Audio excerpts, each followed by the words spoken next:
Welcome to the Live Better, Sell Better podcast with your host, Kevin Dorsey of Inside Sales Excellence, the #1 Patreon group and YouTube channel for tech sellers and tech sales leaders, where we dive in deep for tactical advice on how to book more meetings, close more deals faster, and lead sales teams to success. But we don't stop there. We also focus on the person in salesperson. We talk about mindset, goals, time management, and so much more. So thank you for listening. And if you're interested, head on over to patreon.com/inside sales excellence.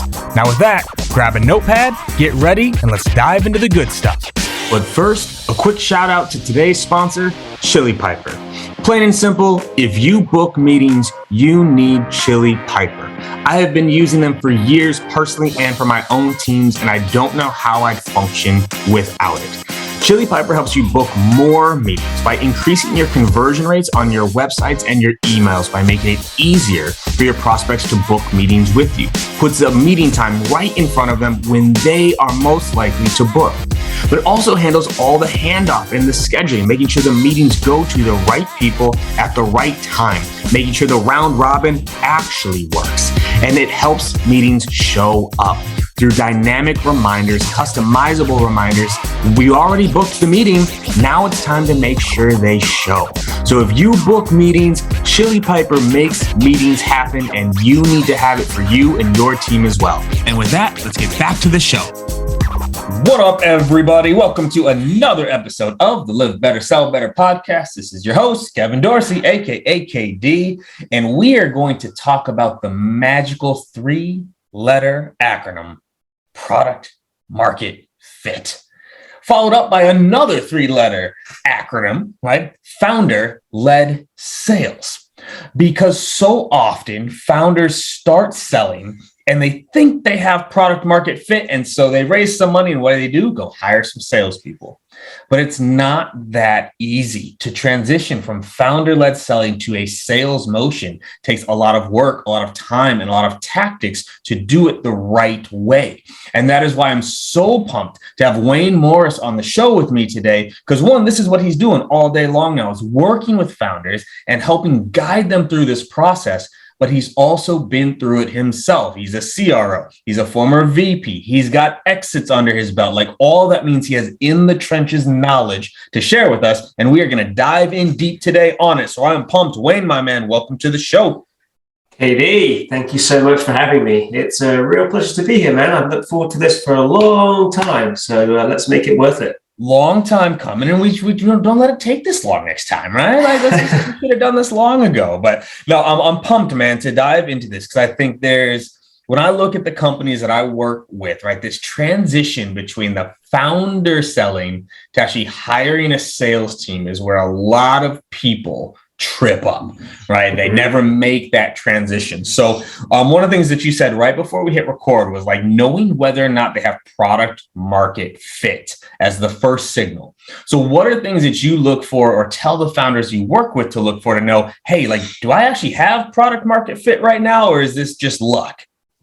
Yeah, this is the $1 billion question in many ways, right? Because if you don't have product market fit and you're going out there and spending the capital that you do have to build a sales team without it, like, good luck. You're not going to get very far, right?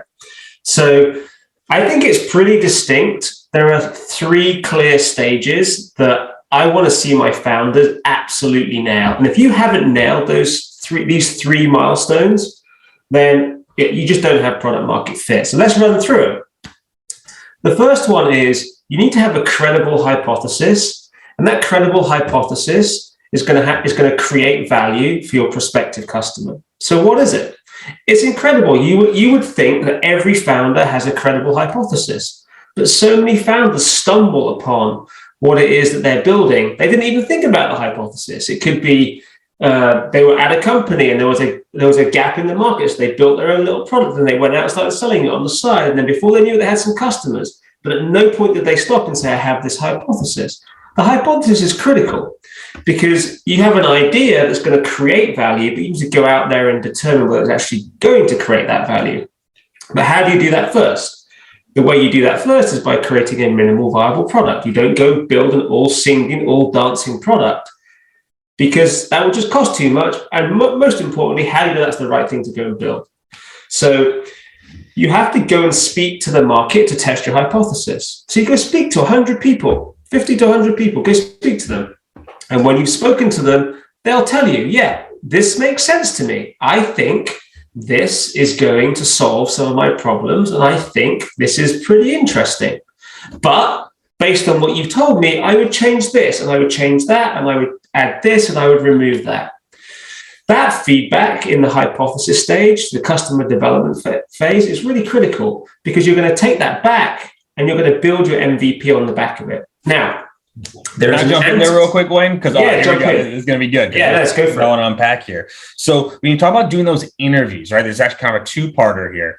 One, like, what are some of the questions they should be asking in these interviews? But then the second part is, how do you prevent them to coming back with all this feedback and building a bunch of stuff for people that either doesn't really matter or isn't worth doing, right? So like, what should you be asking in these interviews? And I'll follow up with the second part, like, how do you prioritize the feedback? Because you talk to 100 people, you're going to have 100 people tell you, I want it to be blue. I want it to be green. No, I want it to be red. How do you prioritize that? So I wanted to jump in there real quick because there's a lot in this already. So in terms of the questions that you're asking, at the end of the day, you need to be creating something that's going to impact the KPIs of that firm. And it has to, what I'm looking for is something that's core to that business, not something that's on the periphery that doesn't really have a big impact. That's kind of a nice to have. So the questions you need to be asking are like related to the product that you have built is like, what are the biggest challenges that you face today across your business, both professionally and personally, and in the context of your product? And what are the things that you're using today to help solve that? And most importantly, the billion-dollar question is, what would you do? What would you change to improve the situation you're in if you had a complete blank sheet of paper? When you're speaking with potential prospects in your target, what you feel is your target market, there is no way that someone is going to come back to you and say, I operate in a perfect world, everything is just fine. If they come back and say that to you, you've asked a question incorrectly with the wrong tone or with the wrong phrasing, because nothing is ever perfect. So I'm really trying to get founders to get to the core of what the real issue is, not something on the periphery. Because where you're going to end up is, once you've built the product, where you're going to end up is you're going to have them test it, and you're going to have them replay back to you how that impacted their lives and their business better. And you better be sure that what you've created is something that's going to have a big impact, not a small impact. Otherwise, the value exchange is not going to be big enough for you to be particularly interesting. So I'm trying to get to the real core of what their challenges are today, in order to make sure that what I'm developing is going to impact that. And it just cannot be peripheral. It has to be core. So your second question was, how do you prioritize the feedback? Mm-hmm. So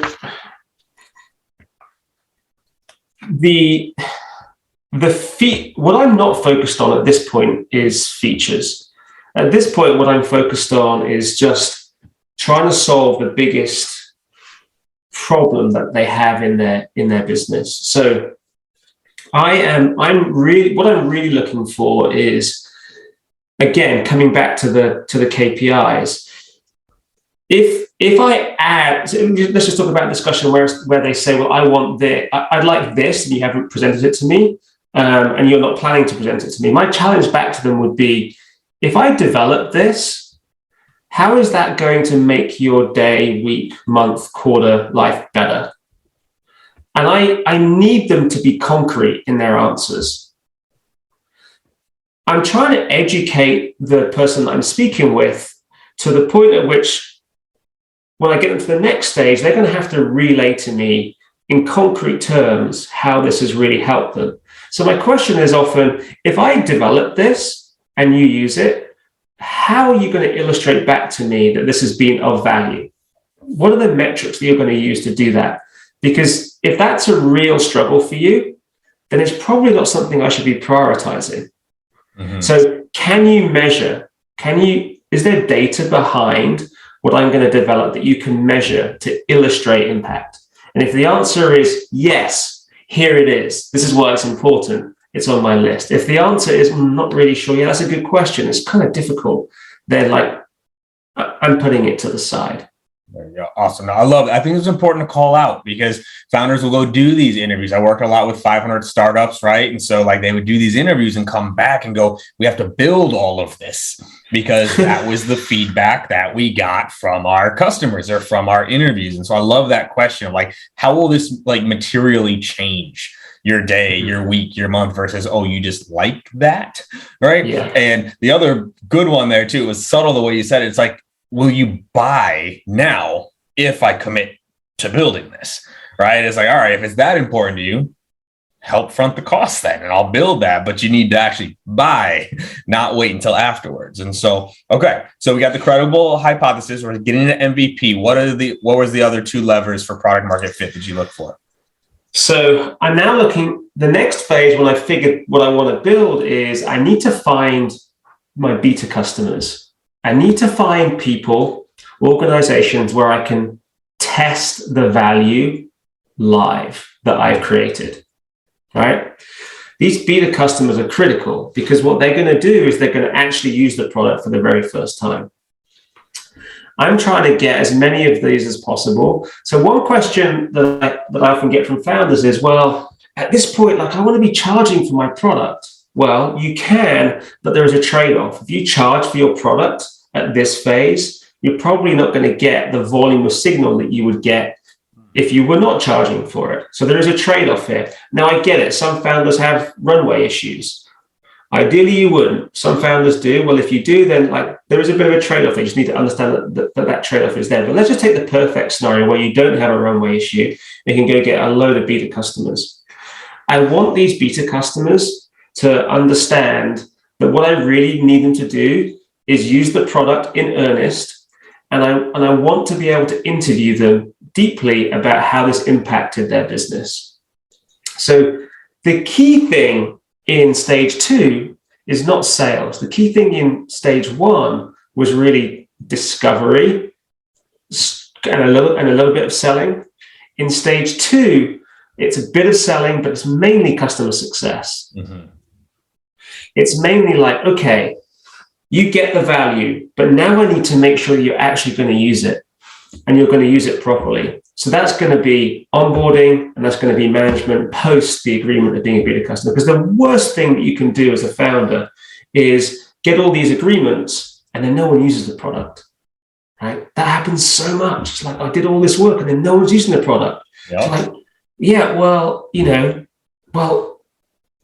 Maybe I should have charged them. Well, there's the trade-off. If you charge someone, people are going to take it more seriously and they're going to use it. But there's the trade-off. You're not going to get as many people using it. So for me, stage 2 is really all about success. And a lot of founders skip out on this. They're well, I built the product, then people should just come and use it. Well, that isn't the way it works, man. You've got to hold their hand. This is a disruptive new product. Otherwise, they'd have bought something already, right? It's already been developed. So you're going to have to hold their hand through this process. So really critical in stage 2 with your beta customers that the founders are in there and just holding their hands through the process. Maybe it's not going to be a self-serve product, but you thought it was. But maybe in this phase, you realize, and I was in a company once where we realized we built a self-serve product. That's what it was all about. Product-led growth, self-serve product. And we tested it and it worked brilliantly, making incremental millions of dollars of revenue for kind of in test cases. Gave it to the customers, crickets. No one used it. Why is no one using this? And it's because it was complex at the time, but you needed to. It was an A/B and multivariate testing tool. You needed to put code into the header of the page, and then there were all sorts of variables that you needed to manage in the back end to ensure that the content was being served in the right way. It was just too complex. So we realized in the beta testing phase that this needed to have managed services alongside it. So anyway, when you've got these beta customers, this is phase 2. So what you're doing here is you're testing the value of what you've created. When you're testing the value of what you've created, it can go one of a few ways, right? It can be terrible. Customers can come back and say, this sounded good, but like this thing that you've created for me is like, doesn't work very well. Like it's too hard to use, or like the results are crappy, or like this just isn't great. Well, that's good feedback. It's hard, it's tough, it's good feedback. Get back to the drawing board and get developing. But what they should be telling you is what they want to see and how they want it to change. So again, the beta customers are there giving you all of this feedback. So as the founder, you're going back and developing it. But hopefully the beta customers will come back to you and say, at least some of them will come back to you and say, this really did do what it said on the tin. And I have got some really good value out of this. Mm-hmm. And if you've got 20 beta customers, hopefully 10 of them, well, half of them will come back and say, this is legit. This is great. Like, this is brilliant. And what this does is it sets up the next phase, which is the critical phase, which is, okay, so now we have created the value. We now need to realize the value. So we've gone from creating value, testing the value, to now realizing the value.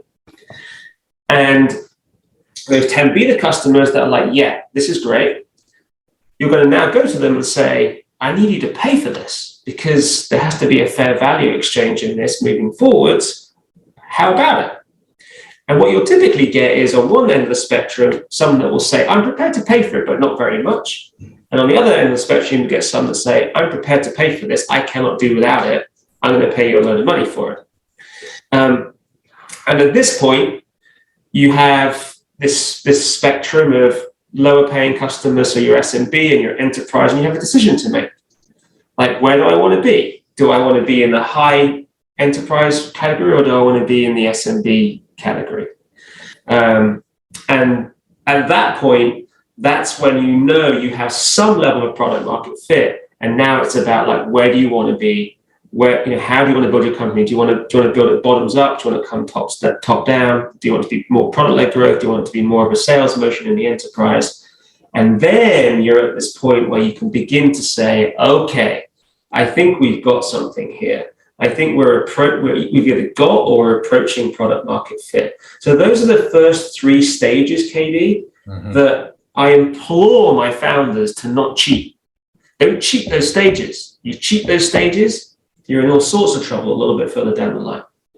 No, for sure. And I think it's something that just gets overlooked all the time, right? It's just, no, I love my product. So clearly the market will. But also too, and this will go in the next question, I think a lot of founders early on too are like, well, I'm not a salesperson, right? I'm not a salesperson. So I have to hire a salesperson because I don't want to sell. I just want to focus on the product. Right. So like, how do you work with them in terms of like, hey, you're not ready to hire a salesperson yet, or you need to wait for this? Like, how do you advise the founders that just feel like I need to hire a salesperson today? First, in that situation, Katie, we were talking like a engineering or product led or product founder. The first thing I'm doing is a bit of therapy, quite frankly, because it's like, dude, like you might be, sales is not bad. Like I know, there's all these impressions that people have of sales and salespeople. And it's like, look, it's a critical part of your business. And it's, there are things about sales that are difficult, the repetitive motions that you have to go through. You're either that person or you're not, and I'm like, luckily for me, I'm the kind of guy that is happy to go to the same restaurant every single day, every day of the week. I'm like fine with that. But like, that repetitiveness is tough for founders. But I think what founders really need to understand is like, there's going to be deep insight that you're going to get from being in those conversations. Do not see them as sales conversations. Just see them as product development, customer development conversations. See them as ways in which to learn about the market. Because for a founder, if they're abstracting themselves from listening to the market prematurely, there is a significant risk they're going to develop a product that the market doesn't want. So it's really their responsibility to be in market listening. Otherwise, who knows what direction the company is going to take. So I don't think founders have a choice. They really do have to be in market. Now, hire a sales coach, hire a sales advisor, have someone by your side that can put guardrails around this, can demystify this sales thing that you don't understand. But don't, real red flag, if a founder isn't out there doing the selling themselves, a real red flag on a number of counts.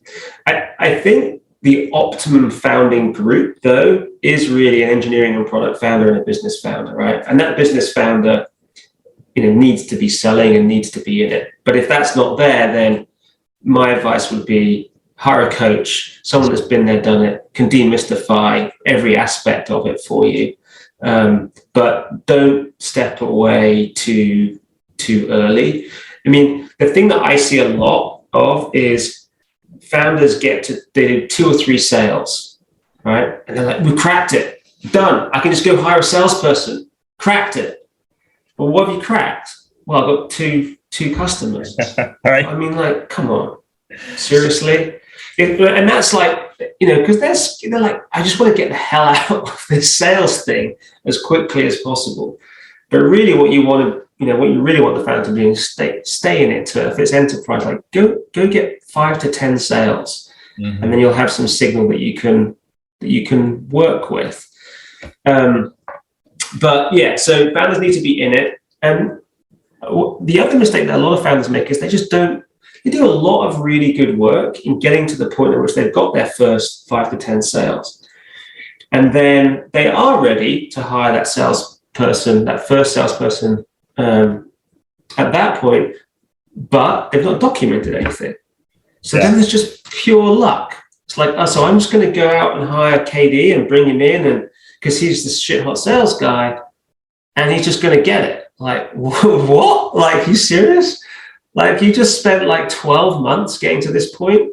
You had all sorts of conversations, all sorts of internal, external conversations, all sorts of product development, and KD's going to just come in and just get it just like that. Come on. Like, that's just nuts. How does that happen? That's 2 things that I want to dive into there, right? So let's talk about, like, what are the things that they should be documenting? What do they need to get out of their head and on paper or in video to prepare that first hire?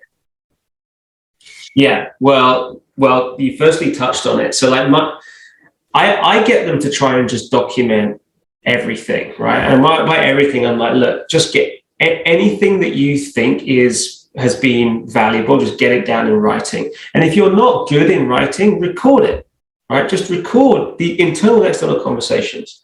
But really, I want to understand, like, when you had those customer development, let's go back to the product market fit stages. How did you find these people? Where did they come from?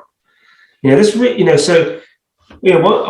mistake a lot of founders make is they just go to their incubator cohort and they just speak to those guys. It's like, well, that's not going to help anyone coming in, right? No one's going to. They can't do that. They don't have the founder rights to do that. And anyway, that's not the market. So when you have been coached to move beyond that, how did you get beyond the incubator cohort? What did you do? Did you use Zoom Info? Did you use LinkedIn Sales Navigator? What was the segmentation that you used? What was it? Was it email? Was it calling? How was it? What was it that you did to generate that top of funnel? Because this person coming in is going to want to have to like build, iterate, and learn from that. When it comes to the backstory, like, what is your backstory? How did you get to this point? What does that look like? There must be some kind of, if it's in your head, like, there must be a way in which you can just write that down. Like, if you've never written it down before, there must be a way in which you can write it down. Can you get it into a few slides? Because sometimes it's easier to visualize that stuff. If you do, great. Well, that's going to be documentation that you can forward on. How did all of these discussions go? If you can record every one of these discussions, it's going to be a gold mine for the person coming in. So I'm literally telling them to, if they can structure it, great. But I'm like, look, just record everything. Right. And often the founders, I was on a call with a founder today, and she was having like a side discussion with a prospect, oh, it's just a short chat. Like, it's not going to be that important. Like, what are you going to talk about? Well, we're going to talk about like how long it's the process you have to go through in order to get the funding to pay for this deal. It's a government deal. Like, that's critically important. Like, that's a side discussion in a complex enterprise sale that someone's going to want to know about, like how the conversation came about, what happened in the conversation, what were the next steps. So, basically documenting literally everything, and not worrying too much about structure, so that you've just got a whole library of stuff that you can give this person coming in that they can then do something with. Nothing worse than just having literally nothing, just nothing, or it's in the founder's head, so they got to ping you all day long to try to get those answers. And actually, just a quick, tactical tip to founders listening: record those customer interviews too. Those are phenomenal onboarding tools, right? If you have 20, 30 of those customer discovery interviews that your reps can also listen to, that is just a gold mine for them. So now let's take the next step. What should a founder be looking for in that first sales hire? Because the first sales hire is really important for a lot of reasons, but also is a little bit different than hire number 10, 20, 50, 100, right? So what are things that founders should be looking for in that first sales hire that really are important? Yeah. Now, this is a great question, and obviously, like these first sales hires, the failure rate is just unfortunately very, very, very high. Mm-hmm. So if the founder is, there's two types of founder, right? So that I see. So it's either a technical founder or they're a business founder. I think if you're the business founder, you can look for something different than if you're the technical founder. Because if you're the business founder and you don't want to abstract yourself from the sales process for a while, then you can be effectively the de facto head of sales for the foreseeable future, until that first sales unit is truly humming, or even maybe longer. At that point, what I'm really trying to do is get someone in that can really, I want them to be an evangelical salesperson, because it's still disruptive, it's still new, we're still not necessarily known in the market, and I want this salesperson to come in and be able to be by my side doing the evangelical kind of selling alongside me. But I also want them to be organized, super methodical, and I want them to be somewhat obsessive about creating the playbooks around what it is that has got us to this point in time. And I want them to have done a little bit of that before. I want them to, I like people that feel uncomfortable without structure when they're coming in, but I also like them to be the kind of person that has created structure themselves. When you move further along, often you're bringing salespeople in that are expecting structure, that don't like chaos, right? But this person is coming in and reveling in chaos. They're kind of like wartime operators, right? And I personally class myself as someone that has basically constantly operated in a wartime situation, where it's just a mess. And look, the thing is, the startups, seed through, I don't know, B or C, they are chaos. Oh yeah. And it's really for these people to come in and organize that chaos. So they have to revel in that kind of chaos. They have to be comfortable in that. They have to be comfortable with shifting sands going on. But they also have to have this drive to organize that whilst also owning a number. Mm-hmm.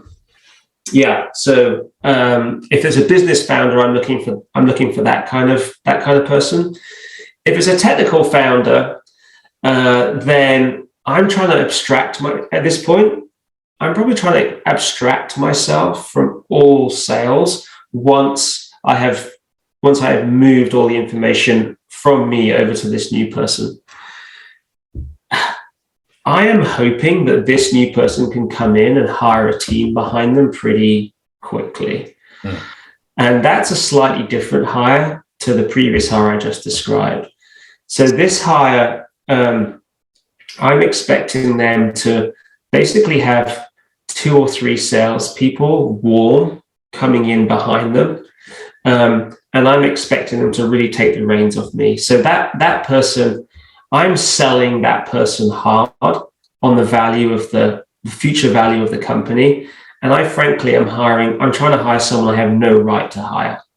I'm trying to hire someone at that point that is probably VP level, but I am going to entice them with as good as I can pay them, but really I'm going to entice them with equity and just, position them as being like, one of the kind of foundational players in the team.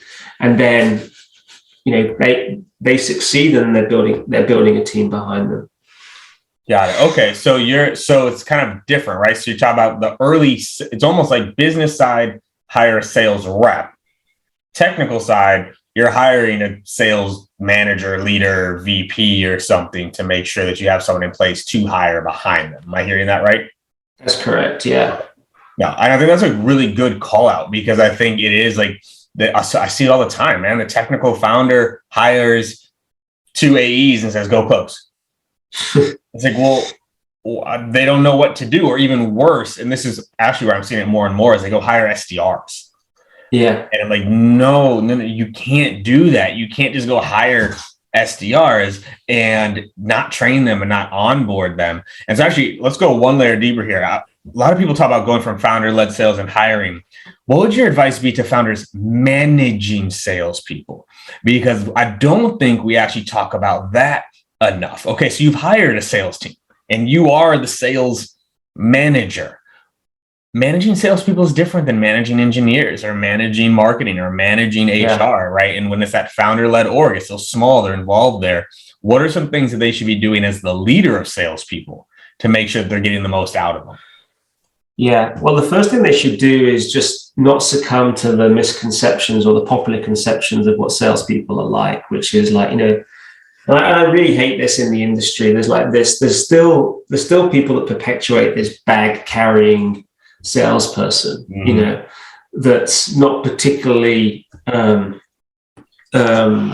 refined in the way in which they operate, very material driven. And so like those salespeople are from a bygone era. And frankly, in the world in which I operate, the salespeople that I'm aware of are the one that are successful, are extremely considerate, of extremely high emotional intelligence, and read around their subject and read around their organizations a lot. So, they're not like this, caricature of like a classic bag carrying salesperson of times gone by.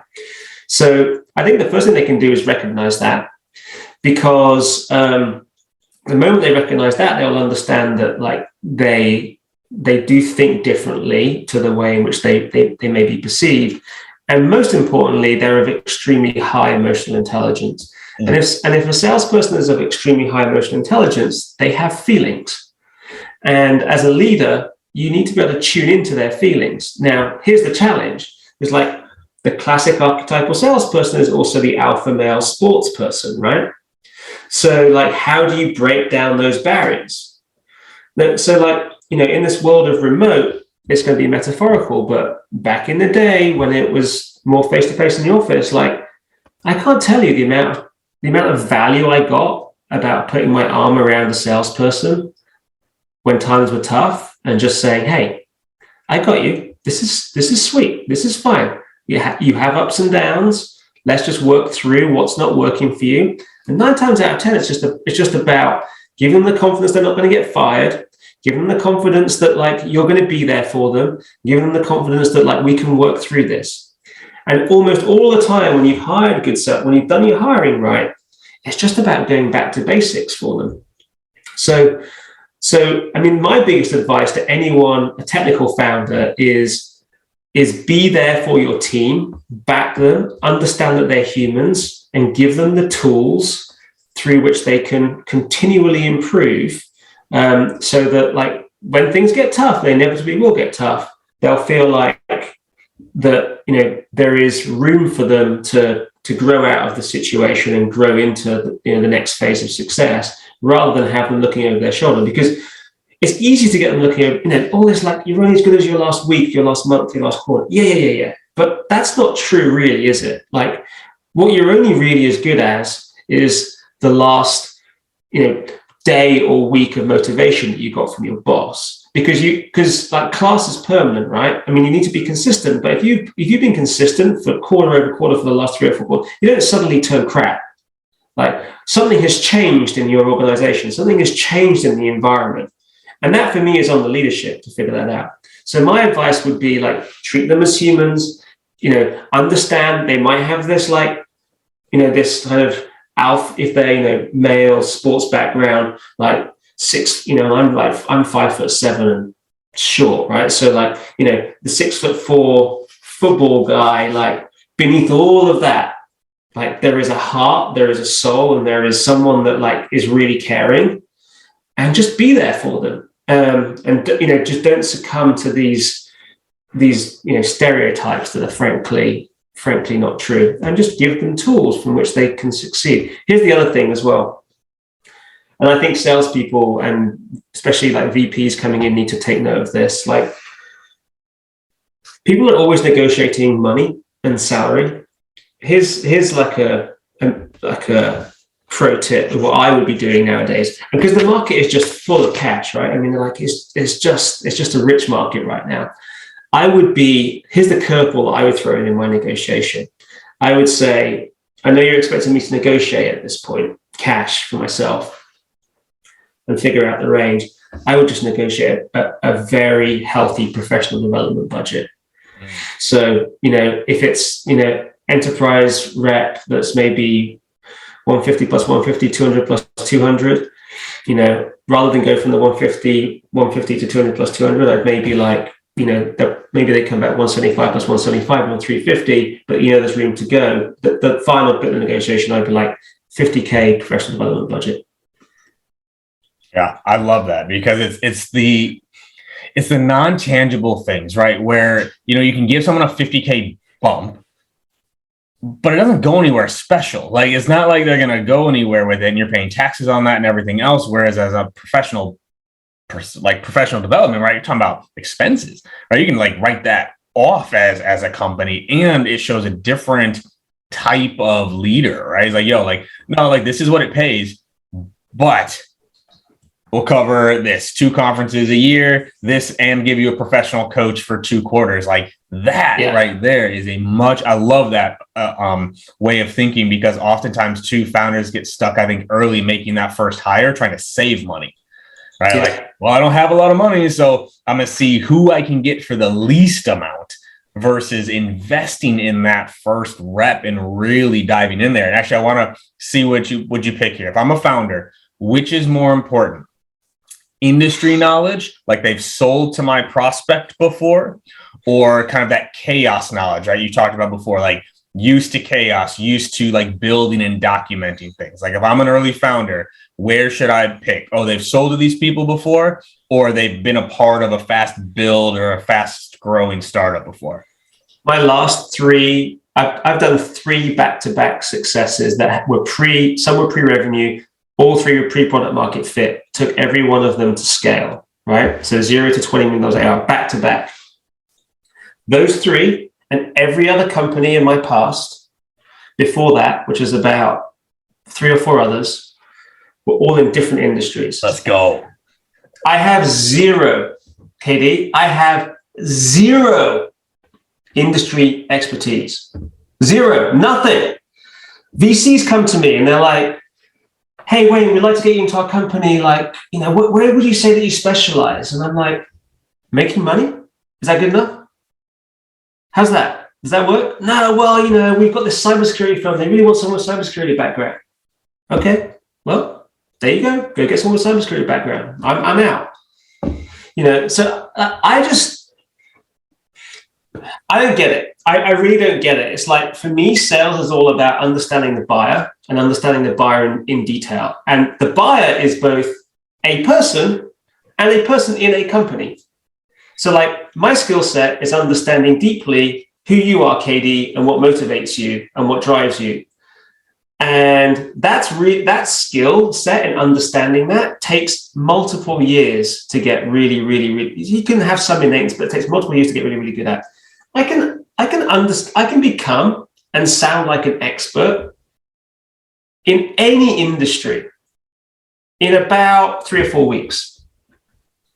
And I build my onboarding with my sales team with that exact thing in mind. They walk through the door and I first thing say, hey, don't worry. You're going to hear all these 3-letter acronyms. You feel like you know nothing about this industry. Let me guarantee you one thing.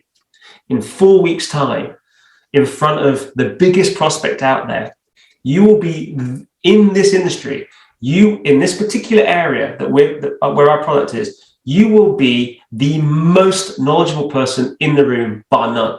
You will be the expert.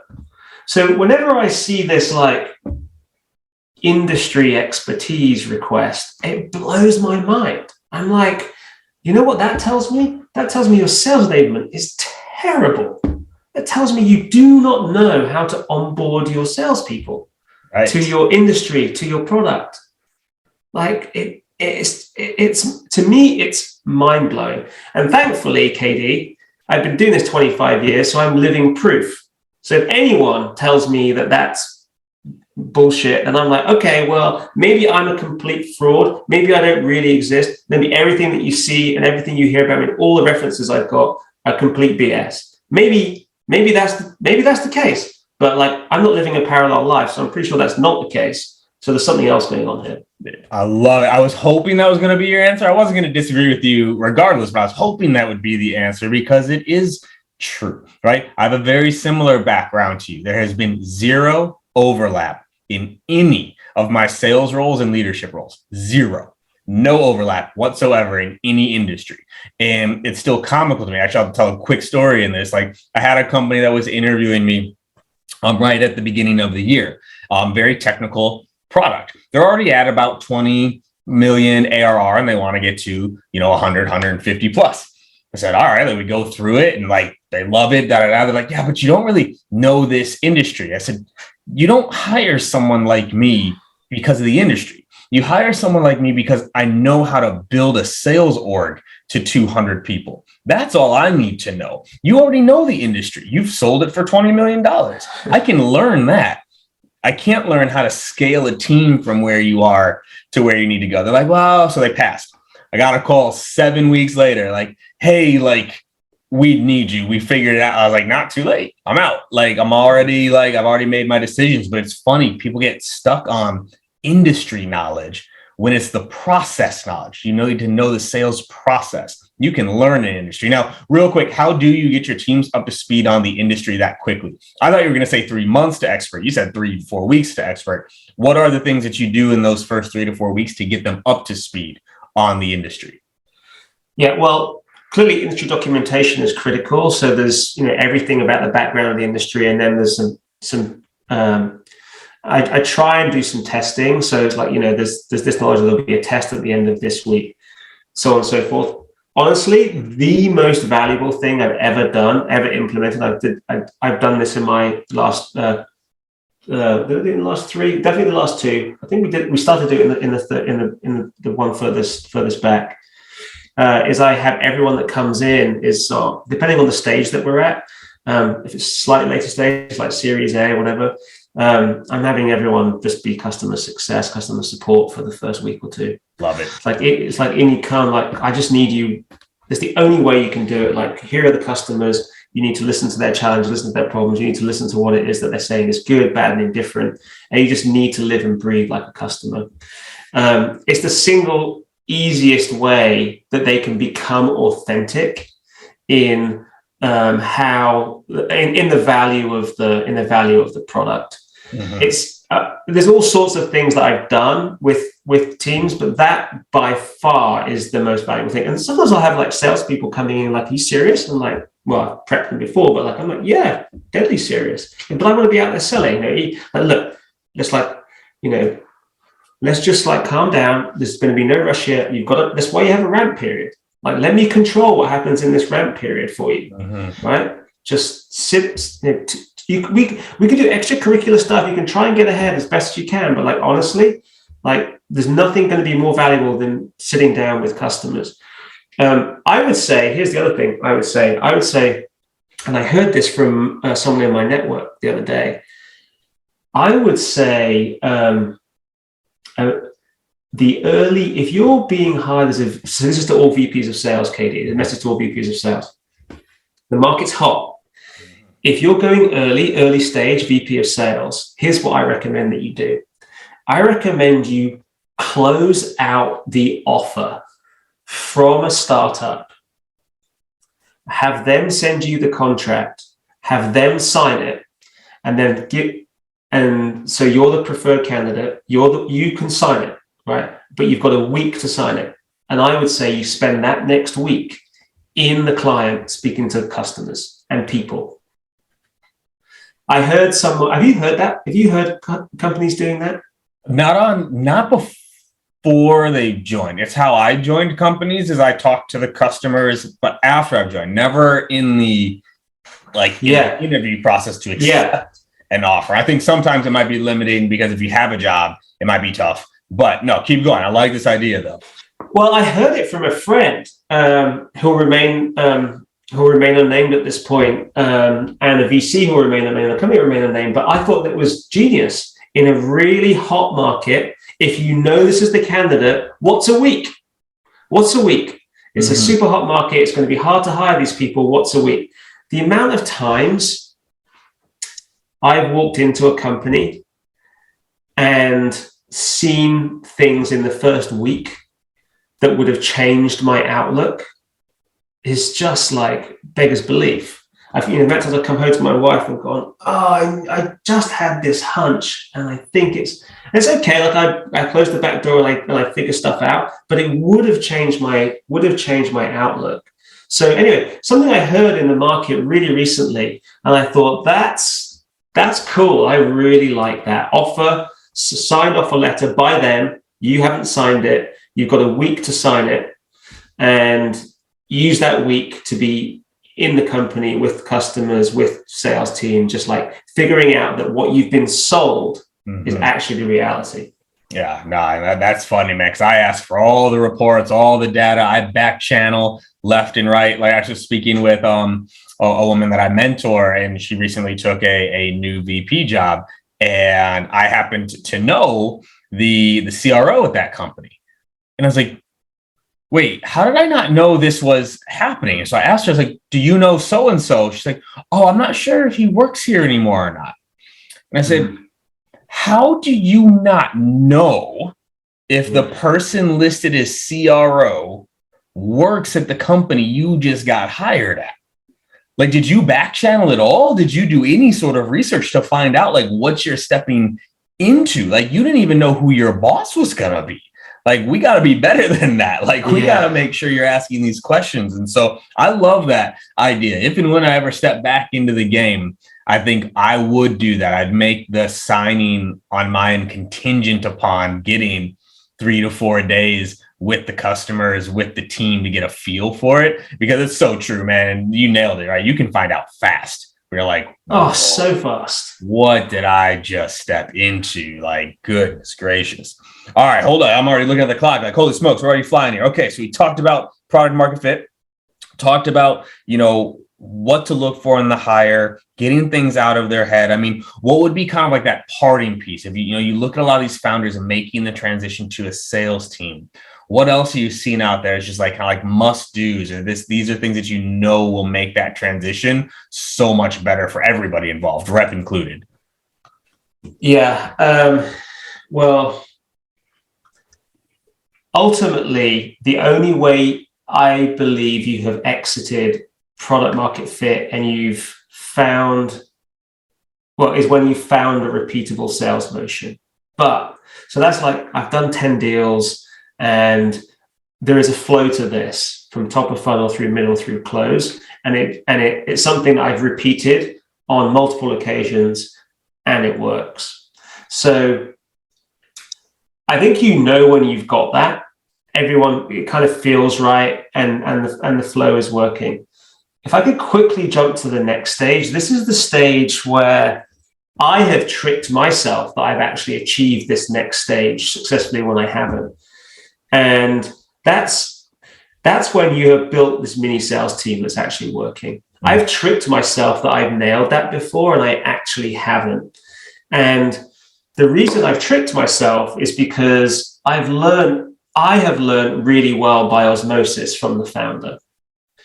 And I feel like I've documented stuff really effectively. And I've hired 2 salespeople, and they've done pretty well. And I feel like I've nailed it at that point. So then I make the case with the founders that, like, I think we're at a point now where we can, like, really push for a Series A, and then we can take that capital and we can deploy it. Then I go hire the 3rd salesperson, and it doesn't work. The 3rd salesperson struggles, and I'm like, okay, what's going on here? Maybe it's a salesperson. So they churn out, and then I hire another one in. And, like, it's sometimes taken me a while to get from 2 salespeople to 3 salespeople. And what I've realized is just the onboarding, the documentation, the process wasn't quite nailed. So anecdotally, I feel like a sales org is in these early stages has really evolved when you've gone beyond 2 operational salespeople into the 3rd, and the 3rd is operating well. I've always found as soon as I've got the 3rd salesperson operating well, my sales team, my sales unit is legit. It's like, okay, we have this working. So for me, it's this, like, have we got to that 3rd salesperson that's working well? If so, we're good. If not, we've still got a little bit of work to do here before we can really step on the gas. Because look, when founders take that Series A, they're stepping on the gas, man. And when they're stepping on the gas, and things are just not working out, then you're in all sorts of trouble. You're like, wait a minute, do we even have product market fit? Do we have, like, several people? Like, what's going on here? So you just do not want to be in that position. So that third sales hire, making sure that they have actually nailed it, is a really big sign, huge milestone for me. What do you think causes that? Right, you get 1, you get 2. What do you think causes that 3rd one to fail? Like, what should they be looking out for? Well, personally, like, on the 2 times that it happened to me, like, I had underestimated how much my 2 people had learned directly from me. Okay. And so it was a real failing in the documentation in the sales enablement. It just wasn't quite strong enough. And I also think that the hiring is a little bit different when you get to that stage, right? You're really looking, I was really looking for someone that could just take what we've got and just run with it. But what we had wasn't strong enough, so I had to go back to the drawing board. So I was I was kind of lowering the bar a little bit, or changing the bar a little bit, and it just wasn't working. But I knew I had to lower the bar a little bit, or change the bar a little bit, because that was how I was going to scale the org with these kinds of people, right? Right. But the documentation wasn't strong enough.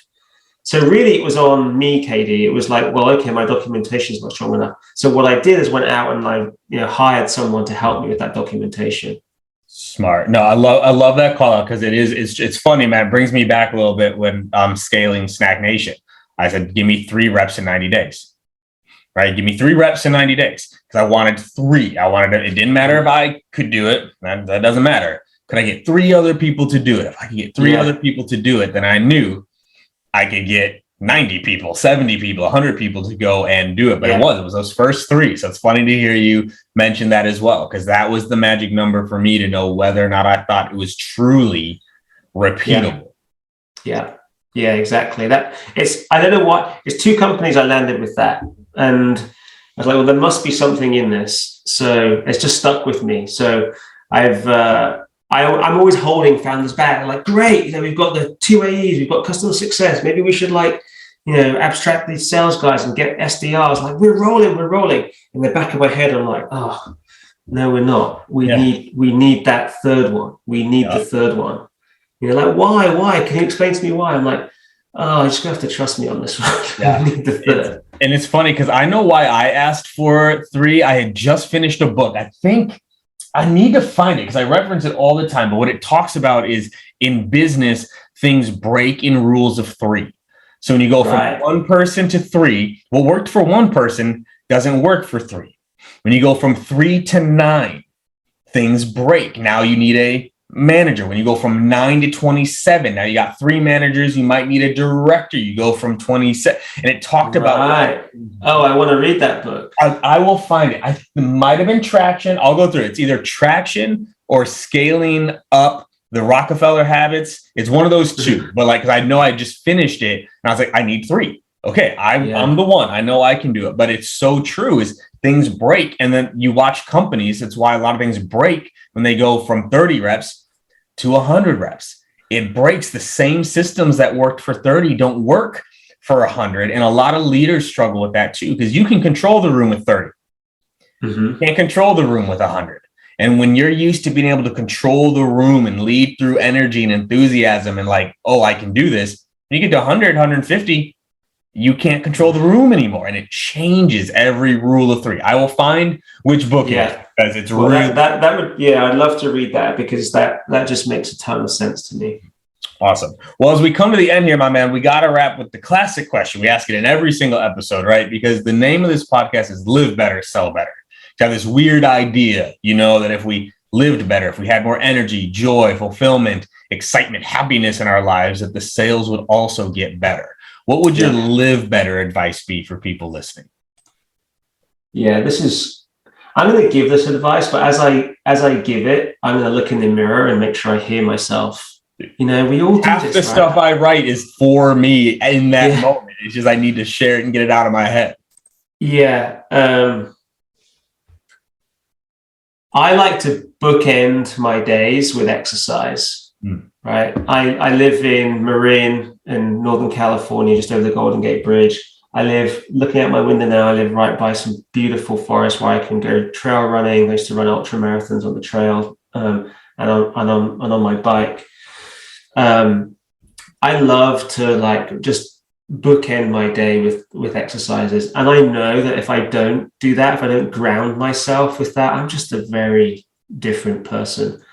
And here's the thing is sales is such a high pressured environment that you just have to take yourself out of it. I think on a very high frequency, otherwise it can consume you. And I do I have 2 young kids, and at home it's pretty intense. So it's hard for me to think, on calls with people like yourself and with my clients. So just taking myself out of it is really important. And for me, I love cycling, but really it's running. So for me, trying to book in my day with exercise, but specifically start my day with a run is critical to me. Without it, I'm just a different person. Yeah. Now, I will never forget. We used to have something called Sensei sessions at Human and Snack Nation. Sean Kelly was the CEO. And I will never forget that we did a session once, and I'll never forget this. He said, you couldn't tell me that the world wouldn't be a better place if everyone ran 3 miles a day. Yeah. And I just remember hearing that and going he's like, if everyone ran 3 miles a day, that the world wouldn't be a better place because of it, and it's so funny. The next day, 5 or 6 people out running, right, is there. And so I love that, because it's true. That energy needs to be there. That self-care needs to be there. And what I love about the idea of running too is also a lot of us as salespeople, we always push, right? So we have a high pressure job.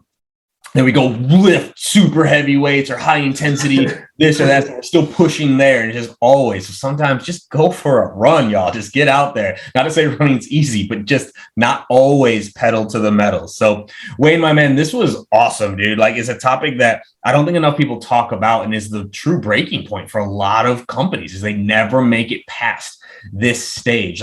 Where can people get more of you? Where are you putting out content? You got a newsletter, a book, a course? Where promote yourself here real quick to wrap up. Where can you get more of you? Well, if you want me to advise, waynemorris.co, just head to my website. And if you want to subscribe to my newsletter, waynemorris.me, I write about this stuff all the time, every week. And through there, you can get into my community, which is basically a safe space for VPs of sales to come vent, come talk, come share their problems. And then we do little co-works where we're okay, cool, you need to build a comp plan. You've not done this before. You need to, sell to this big customer, and you're really struggling with how to get from one stage to the next. So we'll do co-works in that community as well, which is something we've just started and building out. And there's that's been a lot of fun. So those are the few places to find me. Very cool. I wish I'd had that when I was coming up in the game. I would have shed a tear or two in there for sure. I didn't know I had that community. That's awesome, dude. Thank you. So, dude, this was great, man. Thank you so much for your time, your energy, and your insights, dude. Really appreciate it. Thanks, man. This is such a pleasure coming on this show. Thanks, Katie. We'll probably do it again, is my guess. This is definitely round one. So appreciate you, dude.